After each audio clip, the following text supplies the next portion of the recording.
तुम्हारी क्लास में लाइट जाती जाती है एक बार, रिकॉर्ड है ये।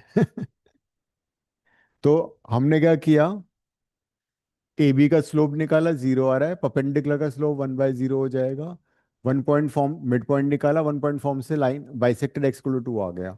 फिर हमने बी सी का मिड पॉइंट निकाला, 7/2 5/2, बी सी का स्लोप निकाला -5, परपेंडिकुलर का स्लोप निकाला, तो उसका स्लोप आ जाएगा 1/5। उससे इक्वेशन निकाल ली, कितना आ रहा है ये?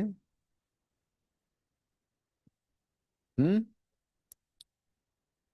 x-5y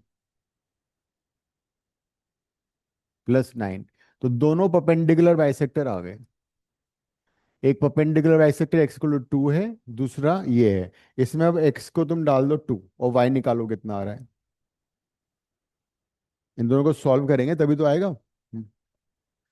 x को 2 डाल दो और y की वैल्यू फाइंड करो। क्या बात करो तुम लोग, 9 + 2 7 होता है, कब से हुआ भैया ऐसा? मेरी मैथ्स भुलवा दोगे तुम लोग। हाँ तो x है 11, y आ गया 11/5। पहले कितना आया था हमारा, दूसरे मेथड से? 2, 22/10, 11/5 ही था ना। इस बार भी वही आ रहा है। मतलब परपेंडिकुलर बाइसेक्टर निकाल के या जो इक्वेशन फॉर्म करके सेम आंसर आता है। इससे भी यही आया था आंसर, मतलब ये बेसिकली परपेंडिकुलर बाइसेक्टर की इक्वेशन थी, उससे भी वही आ रहा है। एक और चीज लिख लो, in a right triangle, in a right triangle circumcentre will be, in a right triangle circumcenter will be midpoint of the hypotenuse.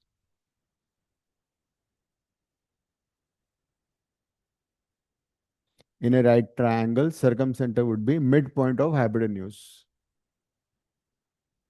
ऐसा क्यों होगा? ये इसलिए होगा because in a semicircle angle is 90 degree. तो ये हाइपोटेन्यूज है, इसका मिड पॉइंट और सरकमसेंटर बन जाएगा। ये भी आर, ये भी आर, ये भी आर, मतलब कहने का ये हुआ, किसी भी राइट ट्रायंगल में मिड पॉइंट ऑफ हाइपोटेन्यूज की डिस्टेंस तीनों वर्टिसेस से इक्वल होती है। किसी भी राइट ट्रायंगल में mid point of hypotenuse is equidistant from the 3 vertices, and वो मिड पॉइंट ही सरकम सेंटर होता है।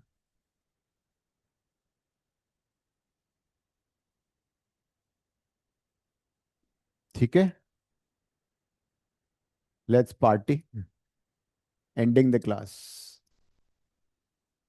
Thank you, sir. Thank you so okay, much. Bye, sir. Bye.